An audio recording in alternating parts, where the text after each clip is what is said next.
Ladies and gentlemen, boys and girls, children of all ages, it's the Pittsburgh Hockey Now's final Penguins Live chat before the NHL trade deadline. Hi, I'm Dan Kingerski. I apologize. We're a couple minutes late today because the earlier I try to set up, the more things I forget to do. There's just something about the last-minute pressure. Ooh, do this. Ooh, do that. Got the jersey. This is actually an autographed Mark Johnson 1980 Team USA jersey, not an authentic. It is a replica. Also, I don't know if Jim Craig will join us today. I may have sent him a Twitter note. I forgot a couple years ago. Jim Craig followed me. So last night I was sitting there thinking about today's show, making notes. We're going to talk about the NHL trade deadline. We're going to talk about the Pittsburgh Penguins coming to the trade deadline, both in terms of what they want to do and in terms of who they are, what they're doing on the ice. So we're going to hit that pretty hard today.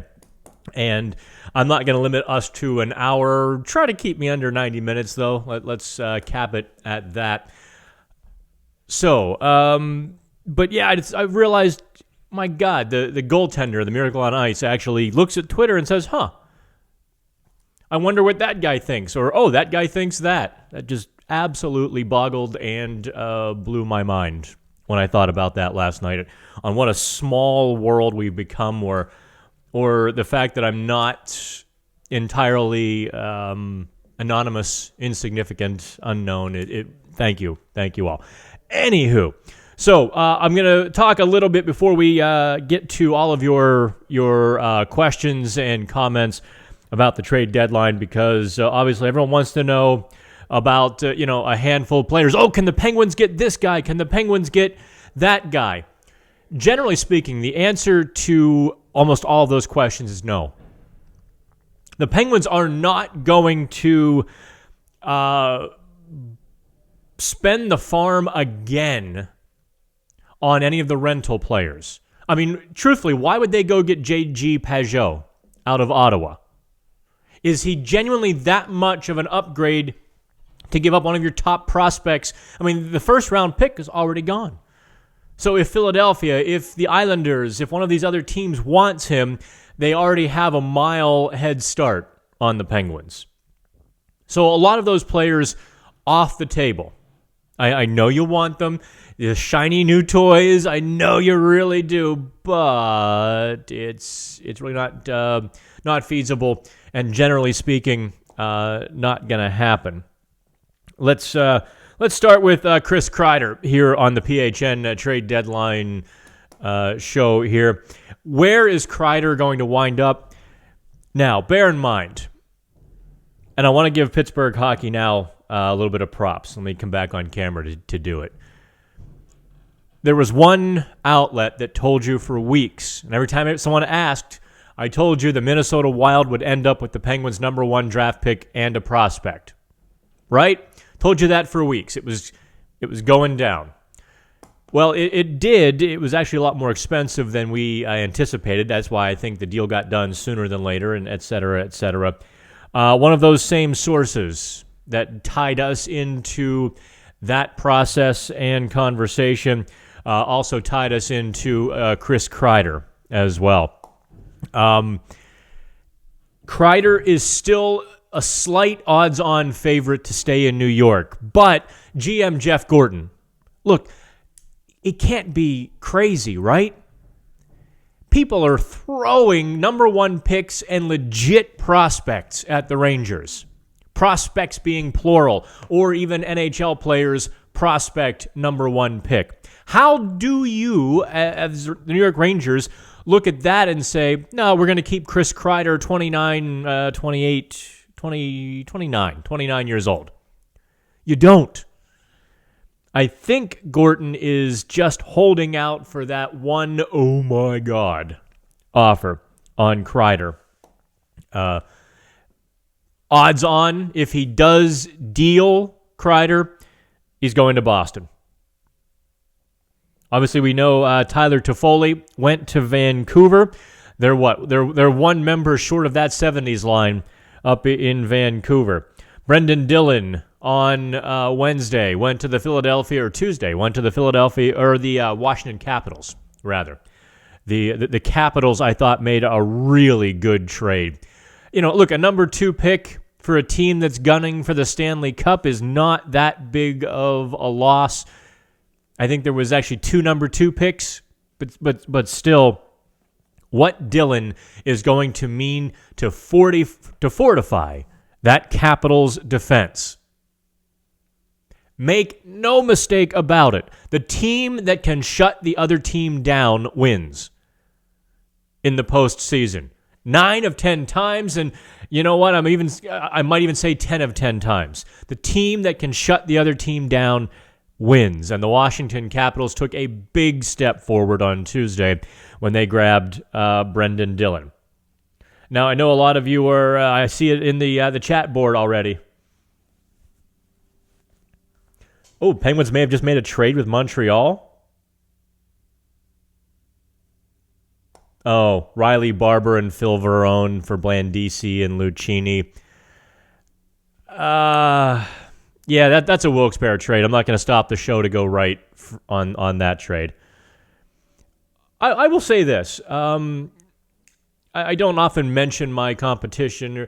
I think Taylor has grown well into covering minor league hockey very well. I think she's developed some relationships in the minors, and she's developed. I've seen her write some very nice stories this year about some of the players who came through the minors, or some of Wilkes-Barre or the ECHL. So I'm going to give her a little stick tap on that. Phil Verone, as I recall, has some NHL experience.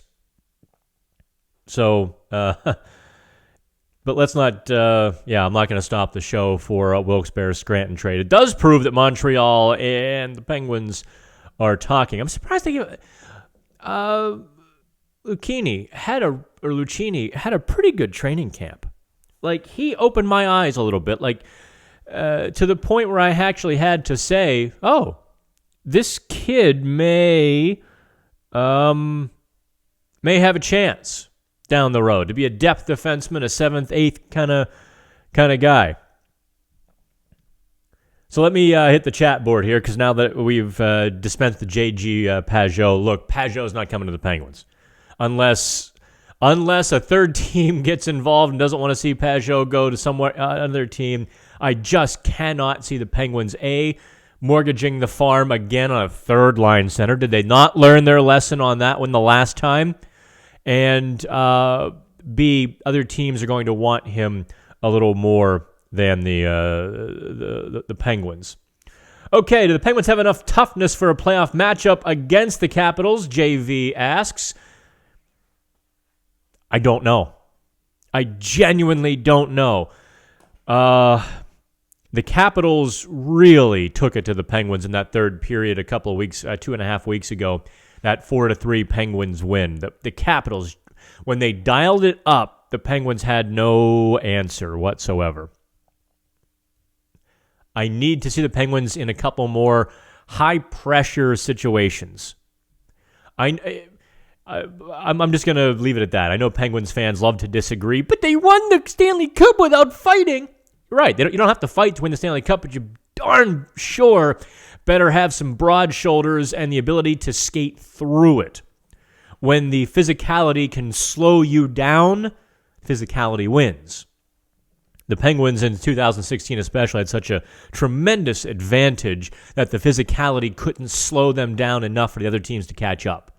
In 17, it almost worked. I mean, within an inch or two, it almost worked. In 2018, it did. So the Penguins, if I'm sitting in Jim Rutherford's chair, I know this is the trade deadline show, so why not go for it, right? If I'm sitting in Jim Rutherford's chair, I am definitely adding a forward for the fourth line who can bounce some people around a little bit. Doesn't have to be a good fighter. That's not what I'm saying.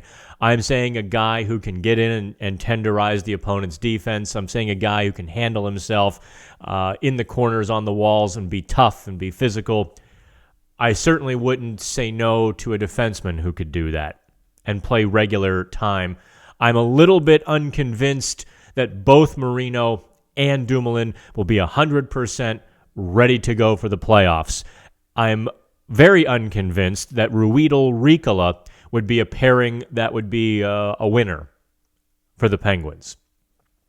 Here comes the stat arguments. Cue them up. Does Smith for a bottom six D-man? Well, you're mixing your terms there, Mateo. Bottom six are the forwards, the bottom two lines. Top six are the defensemen. All right? Depends on who it is. I would not take DeSmith off the table, not with Jari and Murray, although you love having that third goaltender. If somebody can make the Penguins better, yeah. I wouldn't say no out of hand. What do the Pens do with Murray or Jari? Talk to me in June. Who do you think is likely to get picked up by the Penguins at the deadline? And also imagine how stacked this team is when Jake is healthy again along with Dumo. Yes, the Penguins 2020-21 team is going to be really good. That doesn't necessarily mean they're stacked right now. Look, I don't know who the Penguins are going to pick up. I was fishing for names last night.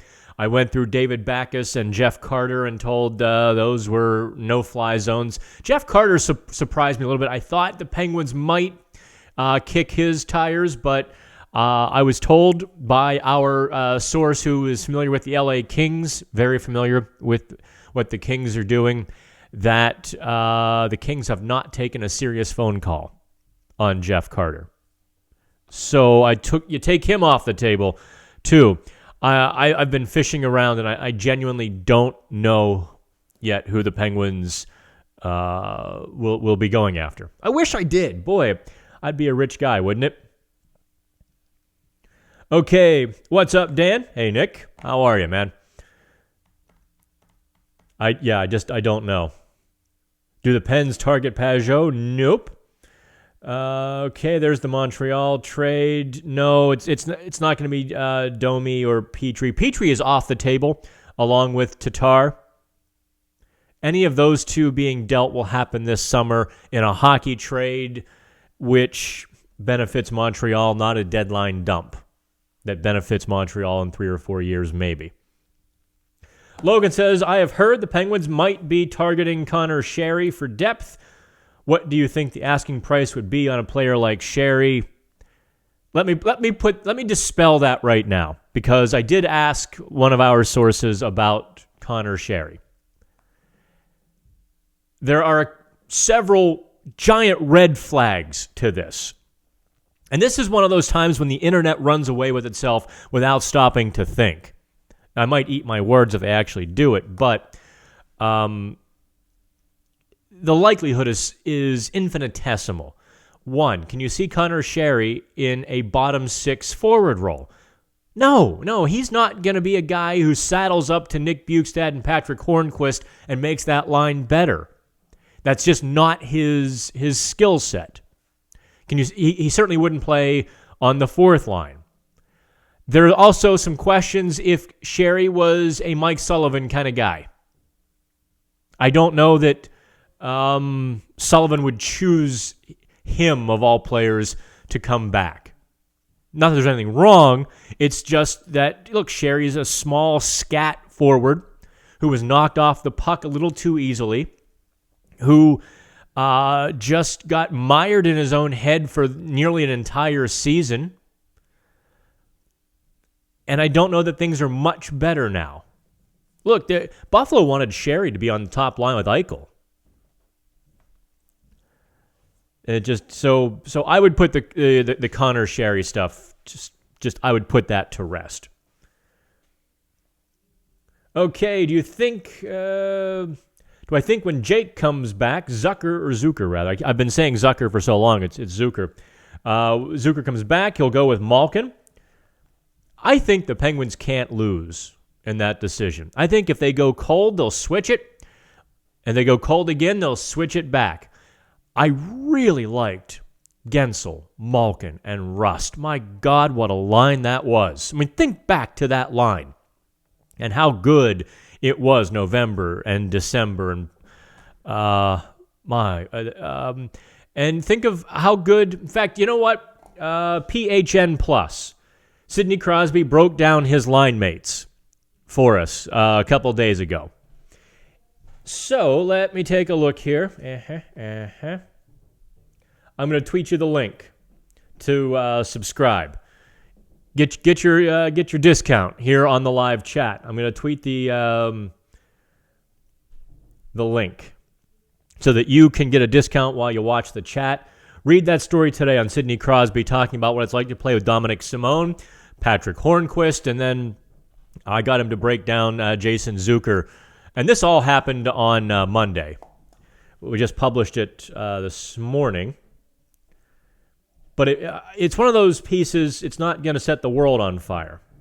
But for those of you who love hockey, who want to know what's going on, who want to know more, who want to be more educated on all of that, for you folks, this story is great. Not my writing, but the insights from Crosby and Sullivan, when you kind of combine them and add them together, it creates a real, I think, vivid picture on that top line and the different players coming and going and what Crosby has to do. Let's see here. Kingerski is the GOAT.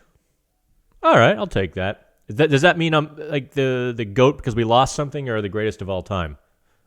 I mean, really, both are true. Do I think forward or defense, Corey asks. I think forward.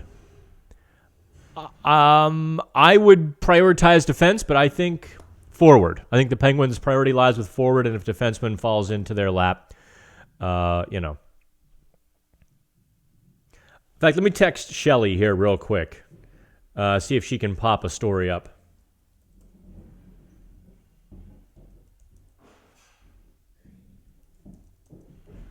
Oh.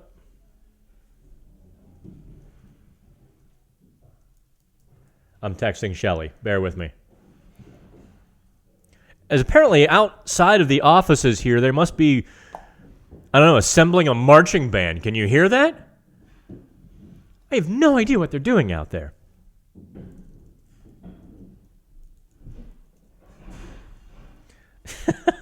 I almost want to take the camera and go find out what they're doing. Anyway. How about Wayne Simmons for the fourth line? I guess if he fell in the Penguins' lap, I wouldn't say no. Do you hear this? What are they doing? Anyway, if Simmons fell into the Penguins' lap, I wouldn't say no. I just haven't been that impressed with Wayne Simmons this year. I think he really needs I don't know if it's possible. Maybe the body's done. He's only 31 years old. Maybe the body is done. But Wayne Simmons needs to really, I think, focus on his skating. I think he needs to get a little faster again. I think he probably needs to slim down a bit. Mutation. Hey, nope, didn't miss anything good. Just me. Jack Johnson looked pretty good on Tuesday, huh? Not just the PK, which was dominant, but also skating pretty slick. Forgive me, William Stone. I have to laugh every time someone discovers Jack Johnson doesn't entirely suck. I told you, it's like since Marcus Pettersson arrived last December, kind of gave Jack a bit of a boost, a little bit of a confidence boost, because he was certainly struggling the first couple months on his offhand, on his backhand. The Penguins were not playing well. The locker room was miserable. Jack was kind of just getting mired in it a bit. Pettersson comes in. They play pretty well. Jack took off. So from December 2018 to February 2020, Jack Johnson has been a solid defenseman. Don't exaggerate to say he's been great. Don't give me any, rain on my, pee on my leg and tell me it's raining and tell me he's been terrible either. He's been a solid defenseman, which is what they pay him $3.25 million. They wanted a solid defenseman. Kurt, I always wanted to see Dustin Byfuglien in a Penguins jersey to help with the physical kind of games. Do you mean this guy? Let's talk a bit about Dustin Byfuglien here while I've got him up on the screen. I get this question literally every day. Somebody DMs me, somebody stops me when I bother to leave the friendly confines of the PHN studios here. It's not going to happen. The only way the Penguins can get their hands on Dustin Byfuglien right now is if they reached an injury settlement. Is if Winnipeg traded him as an injured player with permission and the Penguins were able to stash him on long-term injured reserve until next season. Look, Big Buff is not a small guy. He's not played all year. If he were in tip-top shape right now, I would say there's a chance he's ready for the playoffs. But because he hasn't played all year, because I don't think he's skating, because he's not ready, he's a country mile from being ready. If the Penguins acquired him today, then he might be ready in the second round. It would take him a couple months. Furthering this little beatdown of the Dustin Byfuglien idea, because I've just kind of gotten the answer repetitive, answering it so many times in so many different forums, but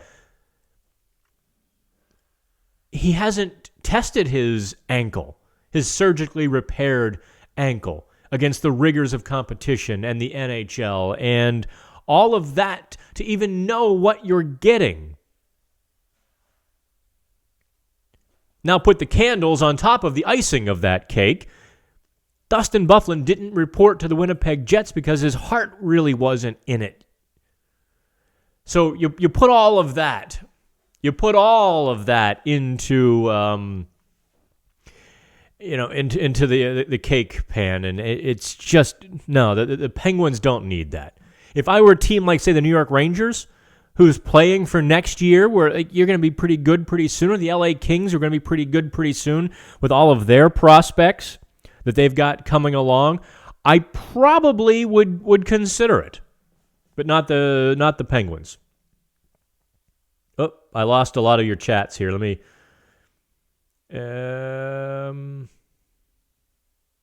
Okay.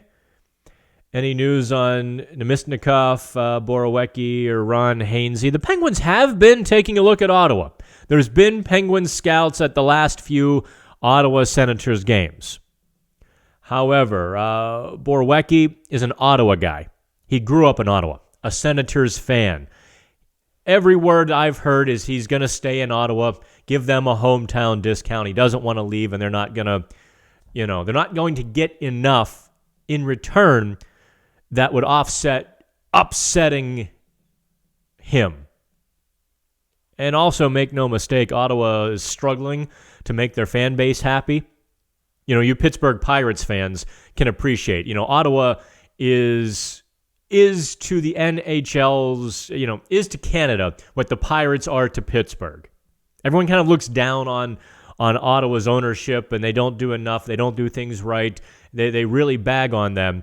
For the Ottawa Senators organization to trade the hometown boy, it's not lining up well. Now, that's not to say it can't change. It's not to say he doesn't wake up tomorrow morning and say, you know what, I wouldn't mind going to win a Stanley Cup in Pittsburgh or Washington or Boston or Toronto or Tampa or whoever else might want him. But that's just not what we've heard. Nice jersey. Yeah, I've always wanted the blue one. But this was on Groupon few years ago. A couple of the guys got together and did a big signing, and they were on Groupon, and this was my Christmas present a few years ago. The Caps are going to be really tough to play physically with picking up more muscle on the back end. Yeah, not only did the Capitals pick up muscle on the back end, they picked up talented muscle in Brendan Dillon. The guy can play hockey, and that is obviously first and foremost. If you can't play hockey, it doesn't matter how tough you are. Dillon was a good get. It'd be nice to get Reeves back just to punch Wilson in the mouth.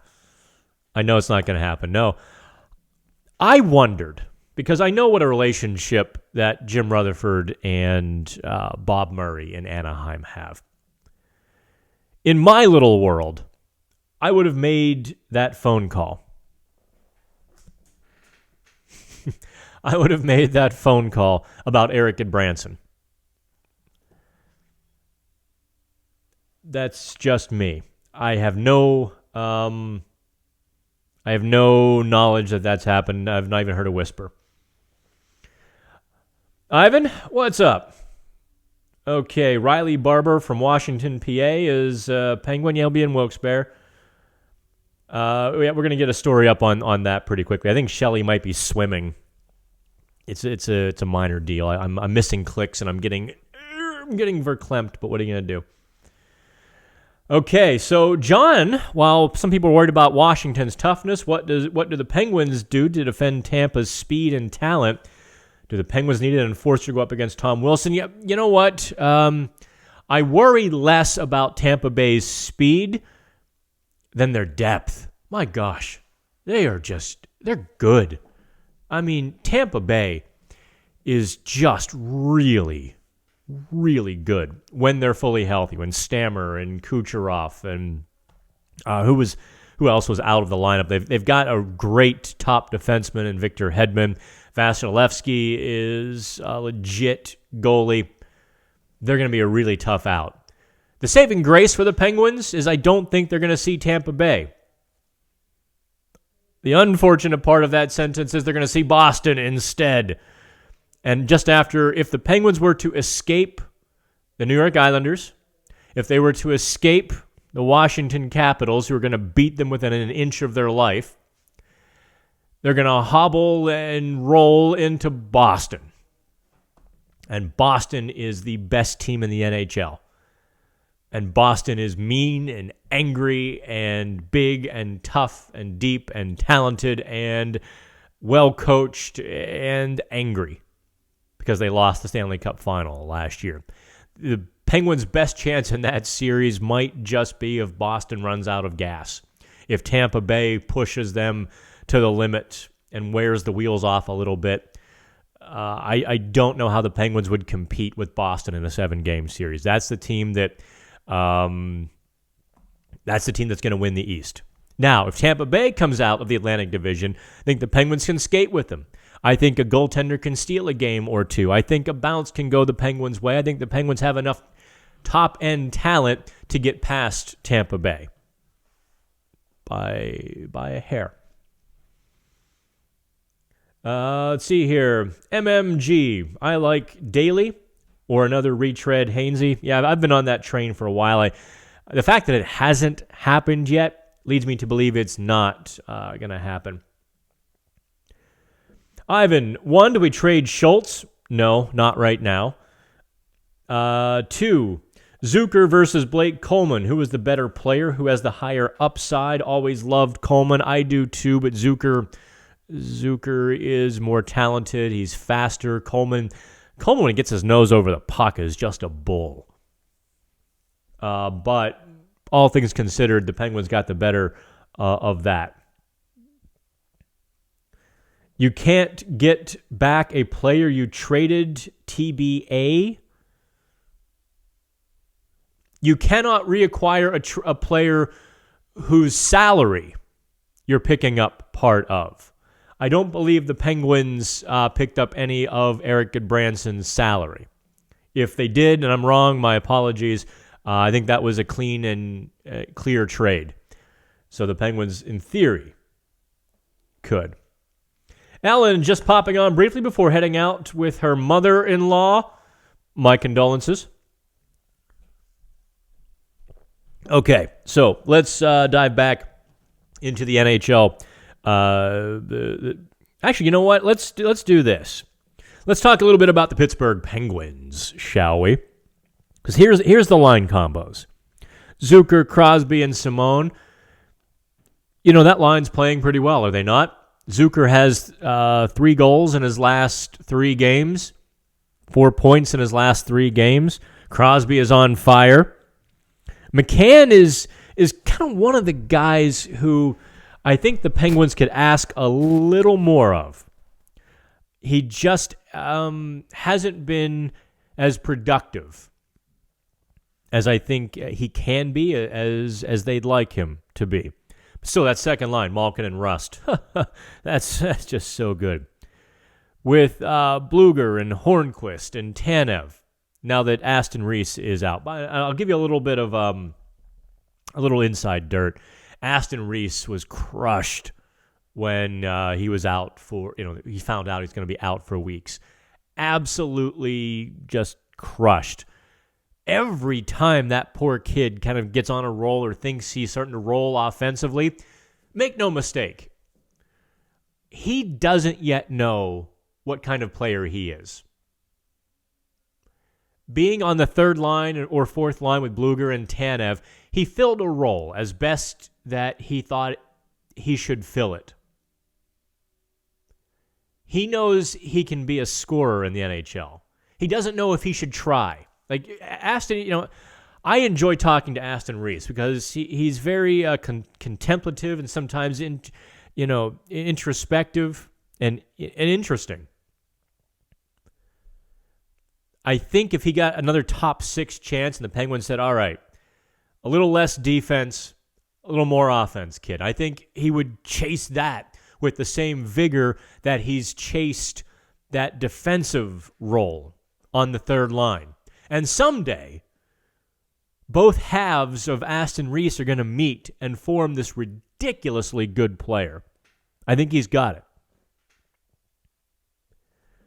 The fourth line, obviously, we're talking about depth here on the Pittsburgh Hockey Now little show. Fourth line is where the Penguins are short. Dominic Cahoon, obviously an NHL player. Agazzino and Lafferty. One of those guys can be in your lineup. Not both at the same time and on the same line.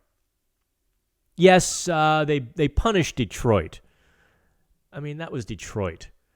The Detroit Red Wings have a goal differential of negative 106. The Detroit Red Wings, I mean, if you've ever been to downtown Detroit, you know there's nothing there. Yeah, the Red Wings have left too. They're just a shell. I mean, they know the season's over. They put up a little bit of a fight. When the other team beats them down, they're like, all right, we tried. We tried tonight. The Penguins' fourth line kind of dominated the weak sisters of the poor. They're not going to dominate Tampa Bay or even Toronto like they did Detroit. That's why I think Jim Rutherford does bring in a forward before the trade deadline. But the prices. We went from being a buyer's market probably a month ago because everybody was selling. But then the Western Conference got all boogered up again, and the Eastern Conference kind of followed suit a bit. More teams got into the Eastern Conference playoff race. Montreal pulled some guys off the trade market, and all of a sudden the supply went down and the demand went up. So it flipped very quickly from being a buyer's market to a strong seller's market. I think you're going to see a flurry of deals on Monday at the trade deadline coming up to 3 o'clock when teams say, all right, fine, we give up. We tried to fleece you. It was a good attempt, right? Okay. And they settle for that 3rd, 4th, 5th round pick for a guy who's only worth a 3rd, a 4th, or a 5th round pick. But that lineup is good. That lineup is not great until they fortified it. Until they fortify it with Nick Bjugstad or somebody else. And the defense is not great. Let me see if I can find my name here. Where am I? There I am. A little something on the screen. Just in case you forgot me. Okay, let's see here. Czar hasn't been the same since Wilson lit him up. That's just my opinion, Kurt. Someone else came at me or mentioned that the other day, too. I can't explain to you in great enough detail that that's wrong. That really, a lot of fans have kind of gravitated to that, forgetting last season. You really have to, I think fans were so enamored with the Kessel thing last year and zoning out that a lot of people missed Zach Aston Reese's full and complete rebound last year. He was filling the net for a solid 3 weeks. Look at not just his statistics, but his play on the ice. Aston Reese was a wrecking ball with Malkin in the top 6, and he was playing the best hockey of his life. He decided to add fighting to his repertoire. He breaks his hand in the fall after the fight with Colton Sceviour of the Florida Panthers. Aston Reese has most certainly been the same and much better since that Wilson thing. Don't get lulled into that. Yeah, what's the right word? Kind of like that colloquial myth, or the wives' tales. People say, "Oh, he hasn't been the same. He's been Forget that. Aston Reese was very good last season. He came back from that broken hand, unfortunately, and almost immediately suffered a lower body injury, which the Penguins didn't make a big deal of, but he couldn't skate. In the playoffs, he was like, he was frustrated at level 10 that he couldn't get to pucks he thought he should get to. He didn't have even, he's not a great skater to begin with, but he didn't have enough of a jump to get off the wall and to do a lot of things, and he was just gutting it out as best he could. Maybe that's what you're remembering. And this season, the defensive role has swallowed him up, and you don't see a lot of the defensive role on television, or unless you're specifically zoned in to watching him. But Kurt, I hope I've dispelled that myth. I'm looking for a better word than myth, but that kind of popular belief that has popular perception that's superseded reality. All right. The Wilson, forget Tom Wilson. What screwed Zach Aston Reese? Actually, if you want to talk about shouldn't have thrown down with Tom Wilson last year, Jamie Alexiak was the guy. Alexiak was firmly in the Penguins' top 4 last season. He drops the gloves with Wilson. Well, Wilson kind of grabbed him and punched him before he got his gloves off. It was really kind of a jump. Knocks Alexiak silly, concusses him. Penguins get Marcus Pettersson. Alexiak loses his spot in the lineup, and I think it was December 17th, because I looked it up this morning. I was looking at all the Penguins trades. It was about December 17th, 2018. The Penguins dealt Alexiak back to Dallas because he couldn't crack the lineup again after his concussion. Luno says, what do you still think the Penguins need to add? Luno, where have you been for the last 38 minutes? Come on, man. Or, come on, girl. Do you think Cahoon fits better with Malkin than McCann? I think they're different. I think McCann has the higher upside. I think Cahoon is maybe a safer choice. McCann is just a little bit out of sorts. He's not playing badly. He's not turning the puck over. He's not making mistakes in the defensive zone, or he's not loafing or anything along those lines. Don't misunderstand me. He's not putting the puck in the net, though. And he's not getting close. I mean, he's whistling shots at the goal, and he's got a shot. But he's not getting in those. He's not getting open in the dirty areas to let fly. He's not doing the things he did last year when he played with Crosby for those few weeks and just burned it down. Oh, Ivan. Hey, look, everybody, if you comment about Patrick Hornquist, use the name Hornquist. Because if you type horny, it thinks you're talking about slang, and it hides it, the language filter. Will Hornquist be traded this summer to make room for someone younger? What type of deal will you see? Man, you guys want to skip past the trade deadline already. yes, I think there is a reasonably good chance this is Patrick Hornquist's last run with the Penguins. What do I think about Miles Wood? I do like Miles Wood a lot. Could the Penguins get him out of New Jersey?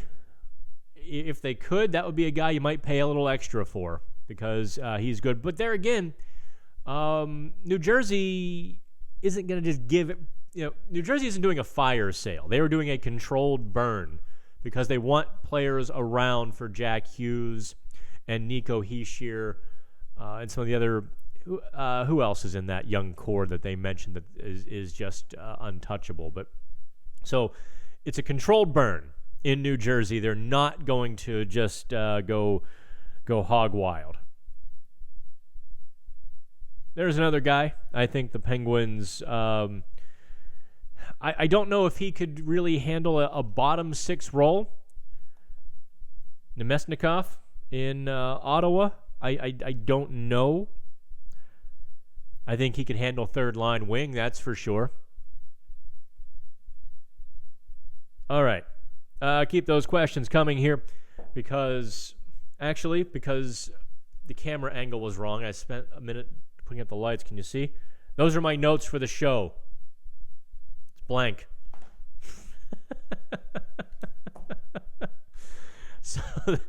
So I'm sitting here with a pen acting like I'm important or going to write stuff down, or if I have notes, I've got nothing.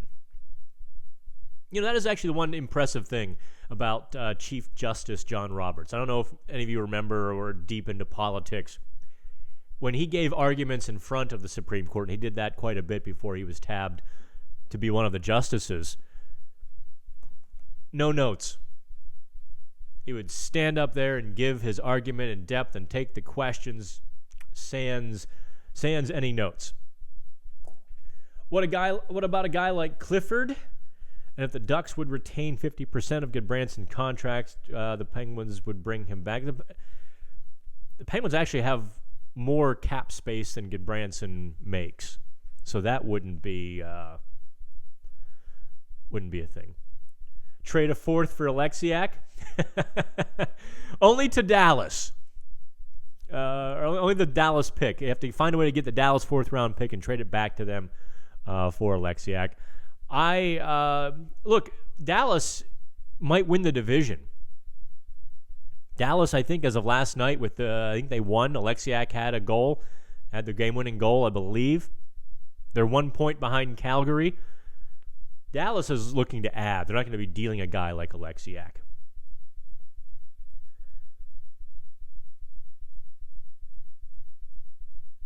Oh, there's Adrian Dater texting me from the airplane. Any trades happen? Well, I'm not watching. We have a wonderful little system here with Pittsburgh Hockey Now under the National Hockey Now umbrella. Let me tell you a bit about this craziness. And by the way, don't forget to get your discounted subscription because you are on the live chat. Take a look there in the comments. You can go ahead and click and subscribe. I do appreciate it. We've got Boston. We're figuring Boston out. It's a different market, and we're helping a radio guy make that transition to writer like I did 4-5 years ago, and it doesn't happen overnight. Colorado, Adrian Dater is killing it. We are making inroads with the National Hockey League and the unions for Toronto. We've also got somebody very interested in doing Columbus. We're trying to find somebody for Seattle. The problem with Seattle is everybody who wants to do Seattle for us has like 300 Twitter followers. And it's like, the amount of money it would take to make somebody a household name or get them on the map, just not worth it to me. You know what I mean? So if you can find us a legit hockey writer who wants to move to Seattle in the next 12 months, let me know.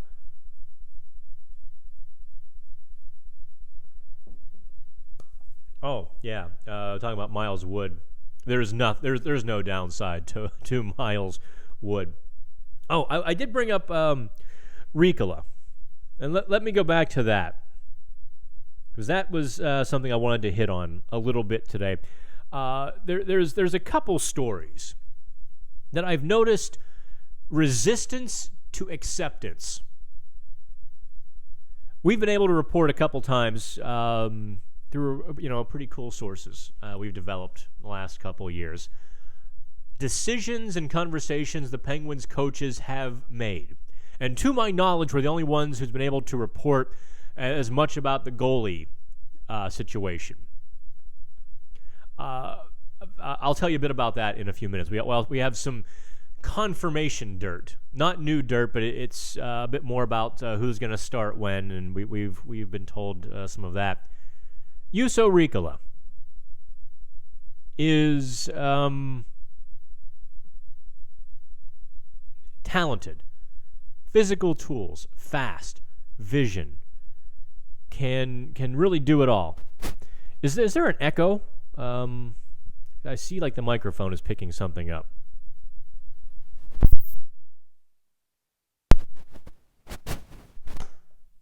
Okay, that looks like, okay, that might have cured it.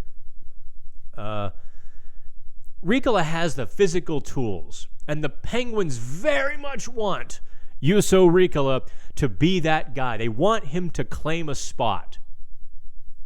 They have been, in some ways, disappointed about his development. Not angry, disappointed, not discouraged, but his awareness on the North American rink has not adapted as fast as maybe they hoped. I mean, I might point to the fact he's only played 69 games in 2 years. They really should have sent him down last season. If they weren't going to play him every night, they should have let him marinate in Wilkes-Barre. That's water under the bridge now because it can't be done. So I think what you're seeing a lot right now is on-the-job training for Riikola. And some of the drawbacks and the reason that he's playing 10 or 12 minutes a night, not 15 or 16 like a typical third-pairing defenseman would, is because when the Penguins coaches watch video and they break it all down, what they're seeing is a guy who can sometimes be a bit soft in the battle zones. Look, Riikola's physical, he's fearless, but sometimes he's playing the puck and not the bodies. And because of that, he loses the battles. Other team maintains possession. He's afraid or maybe a little bit timid to be aggressive in some situations. His defensive zone awareness and coverage isn't what they want it to be. They also want to see him grab the puck and go. Sullivan said that on the record when I asked last weekend. I guess they played Sunday, so it would have been Saturday at the practice. I asked about Riikola, and Sullivan was, said, look, we want more offense we think he has another gear on the offensive side, which is definitely true. Riikola can access that immediately. And maybe a bit of confidence, pushing the puck and getting in the offensive zone will mitigate some of those defensive deficiencies. At least that's the hope, right? If you can't defend, get the puck and play offense. The Paul Coffey strategy. Let's see here. But to the point, I get some pushback when I talk about Juuso Riikola, and he's not, the Penguin coaches aren't necessarily as confident as they want to be going into the playoffs with him or in big situations with him. That's why he plays smaller minutes, and I kind of get, he's really good. Well, he's got physical skills. Oh, his Corsi is 54%, and his scoring chances, they are. A lot of that is because he's playing some sheltered minutes. They're not putting him against the best competition deep in the defensive zone. They're not doing that to him a whole lot. So all of that, he kind of has his stats are skewed. There's just no two ways about it. Dode says if Jari and Murray split the starts for the rest of the regular season, they're not going to do that, by the way. Murray's going to take the bulk of the starts going forward, including you'll see Matt Murray in all 3 Washington games coming down the stretch. You heard it here first. I'm telling you. This isn't an opinion. This isn't me guessing. I'm telling you. I'm reporting it. How's that? Unless, there's always a caveat, unless Murray hits another slump, unless he starts performing poorly, in which case then you'll see Jari. I'm disappointed in that because I wanted to see Jari in D.C. with that crazy crowd and Washington on level 10. I wanted to see that all. I wanted to see how he reacted. I wanted to see a bit of his mental makeup. But right now, as it stands, we're not going to get a chance to see that. Biggest need at the deadline, third line forward or depth defense? I guess we'll find out tomorrow, right? When Jim Rutherford gets the medical reports on Brian Dumoulin and John Marino. I guess we'll find out then. It has to be encouraging that Brian Dumoulin hit the ice the last couple days here in Pittsburgh and was skating. That's probably a very good sign. I'm trying to recall Justin Schultz last year took about 4 weeks from skate to game. So that puts Dumoulin in late March. Get a couple weeks to get his timing back. He probably won't be 100%. He probably have to play very simple until he really feels like he's in a rhythm.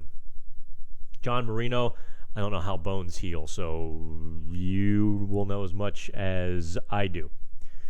Which teams have you seen send scouts most often to the Pens games and showing legit interest in a trade before the deadline? Well, the scouts are not going to tell you they're there to scout a trade.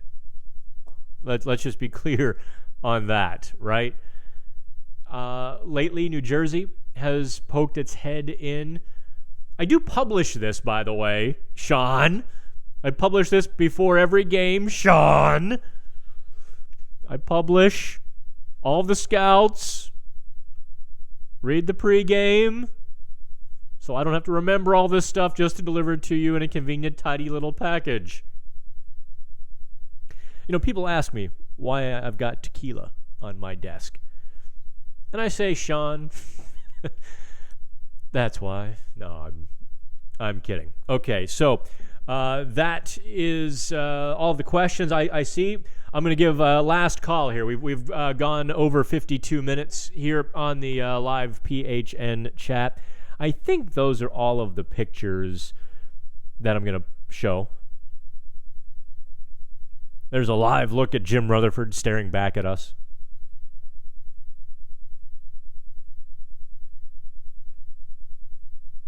There's, New Jersey has gotten a haul.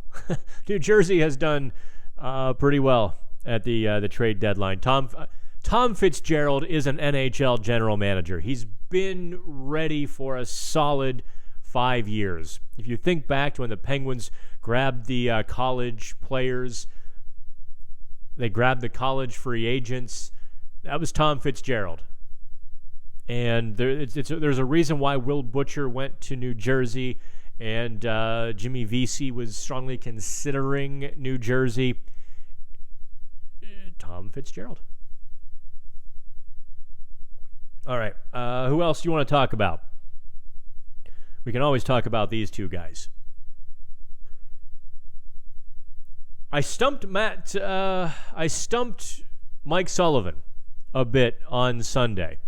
I was kind of proud of myself. Wrote up the article. Hey, Sean, glad you're a subscriber. I'm just breaking some stones. Why, Crosby's like, we had that hardworking mentality today. Why haven't the Penguins been able to truly dial it in, that gritty, simple, hardworking, manufacture it mentality when both of those two guys are in the lineup? Why haven't they? I get the temptation. There should be a body of evidence now that looks every single player in the mirror and says, if the Penguins simplify it, if the Penguins chip the pucks behind the defenseman when the defenseman step forward and carry the puck into the zone when the defenseman sag back, if the Penguins do the smart things at the blue line, if the Penguins go to the net, if they win the puck battles, if they get their nose over the puck and don't try to get cute, the Penguins are easily a top 5 team in the NHL. I think they're a full step behind Boston, don't get me wrong. And I think they're probably a half step behind Tampa, but not insurmountably so behind Tampa, whereas they might be insurmountably behind Boston. The only way the Penguins could beat Boston is if they play perfectly. And that simple game is what's going to happen. They're going to have to squeeze Boston for all they're worth. They're going to have to take away... Did you see the goal last night that Marchand set up for Pasternak? It was Bergeron. Pasternak pulls up at the blue line, pulls 2 defenders to him, zips a pass right along the blue line. No look. He knows Marchand is coming late along the far wall. Marchand gets the puck, streams into the zone. From the circle, just kind of lifts a little saucer pass over one stick, and there's Bergeron alone on the goalie. Ridiculous that they've got that kind of chemistry. 3 great players on one line, really functioning as one. That line, look, Chris Letang and Sidney Crosby can't slow that line down that much. They've tried. That line is just that good. Bobby says right now, I think the Penguins are looking hard at something in Colorado. Nieto is a good guess. Maybe Jost or Kamenev. Well, I do have some inside information on that for you, Bobby, because, of course, buddies with Adrian Dater, business partners with Adrian Dater of Colorado Hockey now. And Adrian is the premier guy in Denver. And I would say the Penguins and Colorado have a legitimate chance to hook up on a trade, but not this week. I think Colorado will make a run for one of the Penguins' goalies in the summer, because Colorado, from what we've heard, really likes one of the Penguins' goalies. But that goalie is not available. What if a forward is added at the deadline? Who would you bump from the lineup if healthy? Well, that's kind of easy. Agazino and Lafferty go out of the lineup first thing, right? I think Lafferty's a good 13th forward. I think Agazino... Actually, Agazino has played much better than anticipated. I think he's actually kind of grown into it. You might see him become a 13th forward somewhere next year.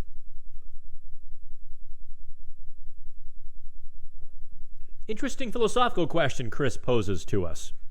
Will any of the final moves the Pens make be to neutralize potential playoff teams, or what is best for the Penguins? I'm not sure you can separate those two, can you? I'm not sure the Penguins can look at the field of players, and if 2 players being equal have their pick of a couple or a few players. First question is, can they play in our system? If multiple answers are yes, then the second would be, okay, who would match up against Washington, Boston, Tampa Bay, the Islanders, etc.? Who would thrive in those sorts of environments? I think that answer is one and the same in that way, Chris. The Penguins are not going to go out and look for a specific Tom Wilson deterrent, though. If that's what you're asking, they're not going to be like, okay, who can handle Tom Wilson? That's not what they're going to do. They're going to find what's best for them, and then multiple factors being equal, they'll translate it and say, okay, maybe this guy's a better history against the Capitals. This guy's a better history against Boston or whatever it might be. All right, okay, kids. I see, man, more people are joining the chat. I hate to say goodbye. Do me a favor, like and share the video. Give me those likes so YouTube likes me and thinks I'm cool. I mean, come on. The jersey alone gets me a like, right? As always, it is a community here. If you don't like something, you can always give me the down vote, but the rule is you got to tell me why. That's it. I don't know if you've noticed, we installed a new comments system on Pittsburgh Hockey Now last week. Glorious. Absolutely tremendous. Because we tinkered with the filters. There are just some people who want to be right so badly that they forget why they're watching the team in the first place. Oh, this player sucks. This player sucks. This player sucks. Penguins aren't going to do anything. The Penguins are going to lose. Penguins are going to lose. And they just comment that all the time. All the time. No matter what the story is. Crosby has 12 points in 14-goal blowout. Yeah, but here it comes. And I really thought that the negativity on Pittsburgh Hockey Now's comment sections was getting out of hand to me. I didn't like reading them. I would read them and roll my eyes and go, God, that guy, just make him go away. Because what was happening was those handful or dozen people were suppressing other people who wanted to have a hockey conversation. And I firmly believe this. The internet has to migrate to a verified individual status. You want to be on Twitter? Verify yourself.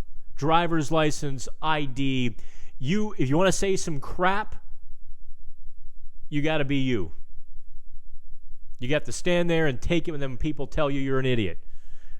Or, you can't hide behind eggs or fake pictures or, spiffy little nicknames and then just spit stupid. I think that's where Twitter and Facebook have to get to. Verify human beings. And our new comment section, when someone tries to just comment negative crap on 3 different stories, like the same, I said the Penguins sucked, I'm right, ha ha. It might allow one. It might. And I'm just loving, we have less comments now. But the comments this week especially were so much of a higher quality that I think that supersedes anything else. People were actually talking hockey and conversing. I loved it. So hop on to PittsburghHockeyNow.com, yeah? Do you think we got more from our fourth line than the whole Maple Leafs team the other night? You want to talk about the Maple Leafs a little bit? Let's do that. The Maple Leafs are toast. They picked up Dennis Malgin yesterday. What's he, 5'8"? What are they doing? Kyle Dubas is perhaps too smart for his own good. He has been a brilliant general manager in terms of accomplishing the goals he has set out to do, building the team as he has envisioned it. He's gotten every player he's ever wanted. And yet, Toronto has no balls. I said snowballs, right? Yeah, Toronto has snowballs. They looked softer than Detroit on Tuesday night. The Penguins simply tortured their defense, including the fourth line, which tells you how bad it was. Look, Jake Muzzin's not a bad player. Jake Muzzin's a pretty good defenseman, but even he was on the wrong side of the puck. I mean, think about it. When he high-sticked Dominic Simone, they reversed the penalty. Bad call, but the reverse was a bad call, not the penalty. Muzzin was on the wrong side of the puck. Muzzin and Simone should have been flipped. Muzzin should have been between the puck and the goal. Instead, Simone if he had been able to get that puck, would have had a pretty good opportunity on the Leafs. So I cross Toronto off. If they happen to beat Florida for that final playoff spot, or Florida, Columbus, Philadelphia, if they beat the Metro and Florida for that final playoff spot, unless they make an impact in the next few days and get some guts on that team. I mean, they genuinely need some guts. They're toast. I mean, I don't know that I would bet on them to win 2 playoff games. They're just going to get bombarded and run over by everybody. Especially if they win the last wild card spot and they draw Boston. Hey, thank you, Primetime. Appreciate it. Okay, How are Poulin and Laguerre doing this year? And do you think one or both make the team next season? Poulin is having an explosive year. He was the back-to-back player of the week for 2 weeks in January of the QMJHL. I think it's 73 points in 41 games to this point, Anthony. I think I just saw that this morning or yesterday. I mean, he's what I noticed in training camp, and I'll give you the post-dated scouting report. I'm sure it's a little bit different right now. Poulin was an average skater. He could hold his own at the NHL level. He was average. And that's one thing he acknowledged at the draft he wanted to work on. He wanted to get more explosive and a little quicker, and that will come. In fact, I haven't seen him play. Perhaps he's in the process of doing that. He has a bit more of a rounded game from what I saw. He was good in the defensive zone. He wasn't necessarily as aggressive in the offensive zone. Whereas I'm still not sure if it's Laguerre or Laguerre is just a shooter. Man, you give that kid the puck within 25 feet of the net and the goalie has to make a save. His wrist shot takes paint off the net. Off the twine, off the posts. I mean, he can rip it. I don't know that he probably doesn't make the NHL next year. Poulin has a chance. I hate that rule. The rule was obviously the hardcore hockey folks were terrified that junior hockey would be gutted if a team like the Penguins could say draft Poulin, Laguerre, and stash them in Wilkes-Barre, thus denying the that talent, thus denying the OHL, the CHL, the WHL, etc., denying them that talent, and also making it more difficult for the young kids, 16, 17-year-olds, to face top competition. So they wanted those guys to stay in junior hockey. I get it for a year. But like Kalen Addison went back to juniors this year, and he really should have been in the American Hockey League, at least for a while.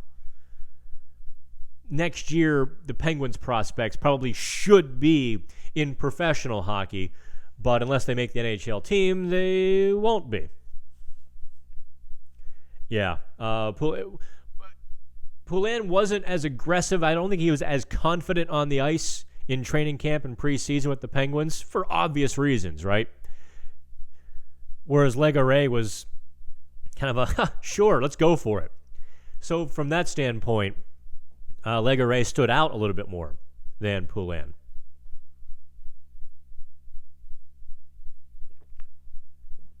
Okay, that's a minute, or that's an hour 10. Like, share, please subscribe. In fact, here's the latest article for Pittsburgh Hockey Now Plus. One of these days, I keep saying we're going to move this chat to Facebook, but then I read the Facebook comments. My gosh. Facebook folks, I don't know if I could deal with the superficiality of the Facebook comments. You come here, you're talking hockey, and I appreciate that. I appreciate all of you. On Facebook, the comments are just terrible.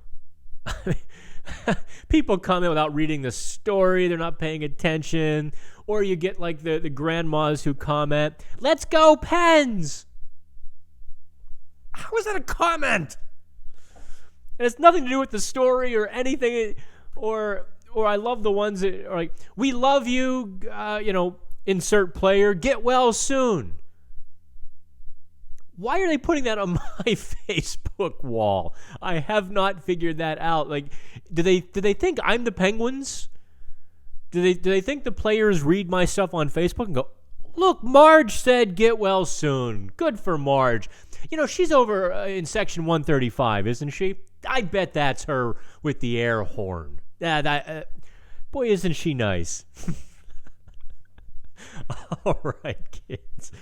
Hey, my humor is for my amusement, and my amusement alone. I appreciate y'all. Sidney Crosby has passed his prime, John P. says. Oh, good. So while the stupid brigade shows up, I am going to head out. Like, share. Oh, here is that. Here is the latest story. Sidney Crosby sitting down and talking about his line mates, Patrick Hornquist and such. So, go ahead and take a read on that. But you got to subscribe first. All right, kids. We will do this post-trade deadline next week. We might go live all day Monday for the trade deadline. The trade deadline is Monday, right? That's the 24th? I can't keep days straight. 20, 21, 2, 3. Yeah, Monday. I always like to just barricade myself in. We'll put TSN on the monitor so we got the trades coming in right off of the NHL desk. And maybe you and I will sit in here and hang out and watch the madness unfold all day Monday. So stay tuned for that. In the meantime, have fun. Try to enjoy the game tonight. Try to comment on Pittsburgh hockey now occasionally too. Till then, have fun.